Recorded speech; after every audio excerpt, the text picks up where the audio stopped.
Hello दोस्तों, welcome करता हूं मैं आपको आपके अपने यूट्यूब चैनल सिविल इंजीनियर एफबीएच में। तो दोस्तों, जो हमारी आज की वीडियो है इसमें हम परमिएबिलिटी के बारे में डिस्कस करने वाले हैं। तो परमिएबिलिटी जो सॉइल्स की होती है वो होती है, it is the property of soil which describes the quantitatively ease with which water flows through the soil. इसका मतलब क्या हुआ, अगर हमारे पास एक सॉइल सैंपल है, अगर हमने इस यहाँ पर पानी डाला तो किस ईज के साथ जो है इसमें से पानी फ्लो करेगा, तो उसे हम कहते हैं परमिएबिलिटी। परमिएबिलिटी। तो ये चीजें आपको याद रखनी है। Ease with which water flows through the soil is called as permeability. और ये प्रॉपर्टी ऑफ सॉइल होती है। और सीपेज होता है process of flow of water through soil is called seepage. Seepage होता है वाटर के फ्लो को स्टडी करना, उसे सीपेज कहा जाता है। और परमिएबिलिटी जो होती है ये प्रॉपर्टी ऑफ सॉइल होती है, जिसकी वजह से जो है वाटर फ्लो करता है। तो यहां पर एक बहुत ही बड़ा कंफ्यूजन जो है वो आज मैं आपको क्लियर करने वाला हूं। जो volume of single void coarse grained soils के लिए होता है वो ज्यादा होता है as compared to volume of single void of clay. For example, हमारे पास यहां पर मैं दिखाता हूं आपको। अगर हमारे पास ये एक सॉइल सैंपल है, ये दूसरा सॉइल सैंपल है, तो यहां पर हमारे पास कोरस ग्रेनेड सॉइल्स होंगी। तो अगर हम एक वॉइड की बात करें, यहां पर अगर हमारे पास फाइन ग्रेनेड सॉइल्स होगी वो बहुत ही नजदीक नजदीक होगी ऐसे। तो अगर हम एक वॉइड की बात करें, यहां पर एक वॉइड ये है, ये एक वॉइड कोरस ग्रेनेड सॉइल्स में बड़ी होती है फाइन ग्रेनेड सॉइल से। For example, fine grained soils में यहां पर एक छोटी सी वॉइड होगी। तो मतलब कि एक सिंगल वॉइड जो होती है वो कोरस ग्रेनेड सॉइल्स में बड़ी होती है as compared to voids of the single void of the fine grained soils. ये चीजें आपको समझ में आ गई। और यहां पर आप एक और चीज देख सकते हैं, total number of voids of clay मतलब fine grained soils is greater than total number of voids in gravel. अगर हम ये देखें कि टोटल वॉइड्स क्या होंगी, यहां पर अगर हमारे पास कोरस ग्रेनेड सॉइल है, फॉर एग्जांपल ग्रेवल है, यहां पर वॉइड्स जो है एक वॉइड यहां यहां, मतलब कि टोटल वॉइड जो होती है वो कम होती है ग्रेवल में और ज्यादा होती है फाइन ग्रेनेड सॉइल्स में, जो कि हमारे पास क्ले होता है उसमें ज्यादा होती है टोटल नंबर ऑफ वॉइड्स। ऐसे ही हम अगर देखेंगे टोटल वॉल्यूम ऑफ वॉइड्स भी जो है वो फाइन ग्रेनेड सॉइल्स में ज्यादा होती है total volume of voids in gravel. मतलब कि टोटल वॉल्यूम जो होता है वॉइड्स का वो फाइन ग्रेनेड सॉइल्स में ज्यादा होता है as compared to total volume of voids in gravel. इसका मतलब क्या हुआ, अगर हमारे पास, हमने देखा होगा, अगर हमारे पास वॉइड ज्यादा है तो फ्लो ज्यादा होना चाहिए फाइन ग्रेनेड सॉइल्स में, और फ्लो कम होना चाहिए कोरस ग्रेनेड सॉइल में, मतलब कि ग्रेवल में। लेकिन ऐसा नहीं है। ऐसा क्यों नहीं है, यहां पर मैंने आपको कुछ पॉइंट्स लिखे हैं। permeability of the coarse granite soils is more than the fine granite soils because the voids in coarse granite soils are interconnected। मतलब क्या है, हालांकि यहां पर आप देख सकते हैं फाइन ग्रेनाइट सॉइल्स में जो है वॉल्यूम ऑफ वॉइड ज्यादा है as compared to coarse grained soils, लेकिन परमिएबिलिटी फिर भी जो है कोरस ग्रेनाइट सॉइल्स की ज्यादा होती है as compared to fine grained soils, because जो यहाँ पर कोरस ग्रेनाइट सॉइल्स है इनमें जो है ये वॉइड्स जो है ये इंटरकनेक्टेड होती है।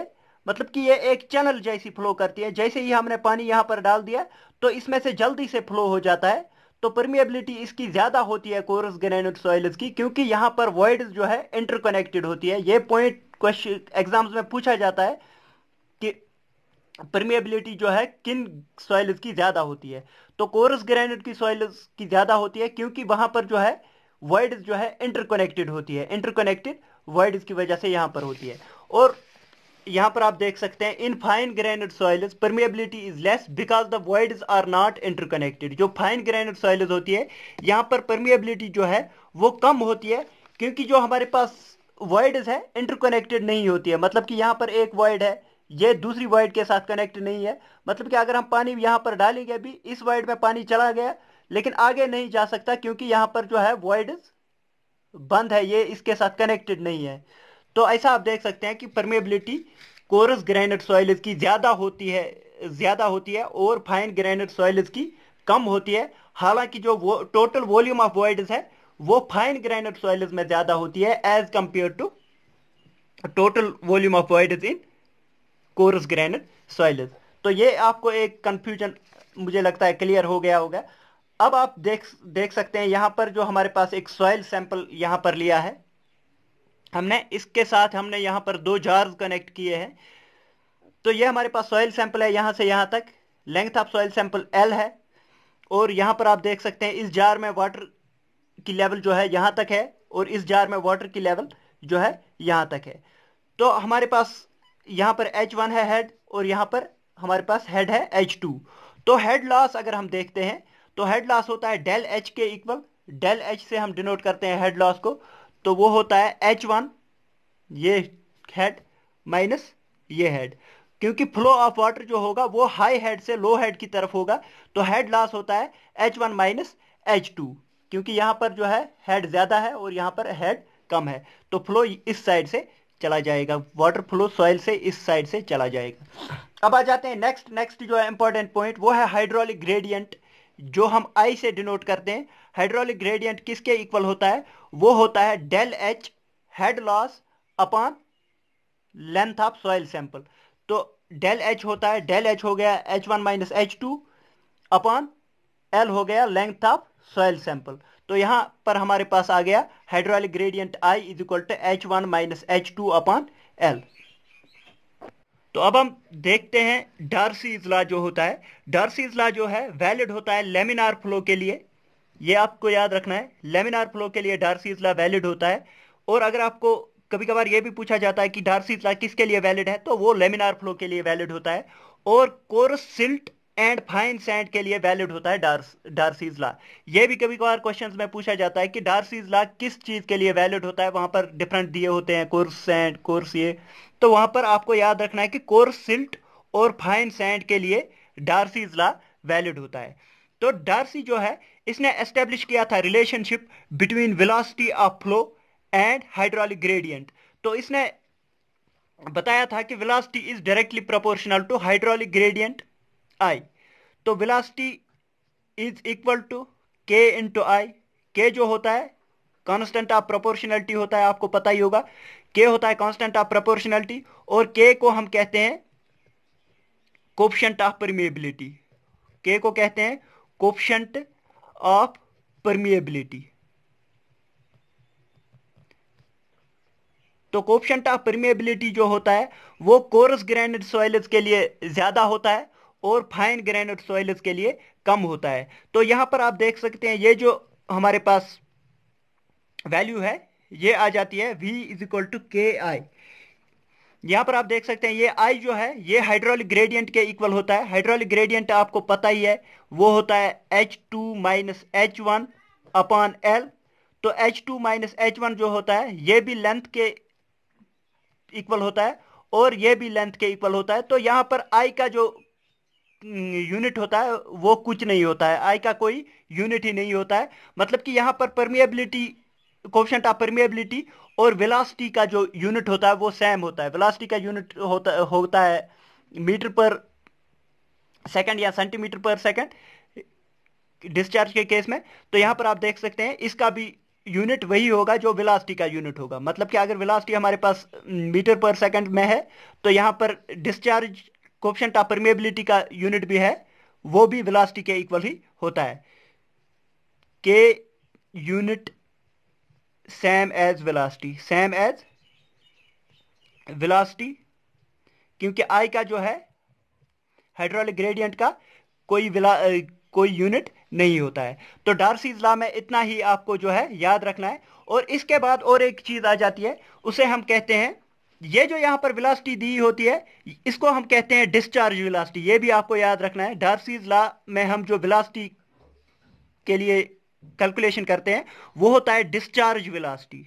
डिस्चार्ज वेलोसिटी, डिस्चार्ज वेलोसिटी का मतलब क्या हुआ? डिस्चार्ज वेलोसिटी का मतलब हुआ कि अगर हमारे पास एक सॉइल सैंपल है, फॉर एग्जांपल ये मैं आपको सिलेंड्रिकल सॉइल सैंपल देता हूं। डिस्चार्ज वेलोसिटी का मतलब हुआ कि इस पूरी सॉइल के से कितना वेलोसिटी हमें निकलेगा। लेकिन इस पूरी सॉइल से वेलोसिटी जो है इसमें सॉइल सॉलिड्स भी होंगे और वॉइड्स भी होंगे। लेकिन अगर हमें अब कैलकुलेट करना है कि टोटल वॉइड से जो वेलोसिटी है वो कितनी होगी, उसे हम कहते हैं सीपेज वेलोसिटी। अगर हम ओनली वॉइड्स के थ्रू जो है वेलोसिटी कैलकुलेट करेंगे उसे हम कहते हैं सीपेज वेलोसिटी। यहां पर ये याद रखना, डार्सीज लॉ से हम डिस्चार्ज वेलोसिटी कैलकुलेट करते हैं, और हमारे पास अगर सीपेज वेलोसिटी निकालनी है, SEEPAGE सीपेज वेलोसिटी अगर हमें कैलकुलेट करनी है तो वो होता है discharge velocity, discharge velocity upon porosity. ये आपको याद रखना है, डिस्चार्ज वेलोसिटी अपॉन पोरोसिटी होता है हमारे पास सीपेज वेलोसिटी। तो अगर हम सीपेज वेलोसिटी को VS से डिनोट करेंगे तो वो होता है VD discharge velocity upon porosity. Porosity आपको पता ही है, वो हम N से डिनोट करते हैं। अगर आपने पिछली वीडियोस नहीं देखी है आप देख सकते हैं कि पोरोसिटी जो है वो हम N से डिनोट करते हैं। और अगर कहीं पर न्यूमेरिकल में आ जाए कि पोरोसिटी हम किससे फाइंड करते हैं, पोरोसिटी होता है volume of voids upon total volume. ये भी आपको याद रखना पड़ेगा। तो हमेशा जो है सीपेज वेलोसिटी ज्यादा होती है डिस्चार्ज वेलोसिटी से। ये भी आपको याद रखना है कि सीपेज वेलोसिटी हमेशा ज्यादा होती है डिस्चार्ज वेलोसिटी से।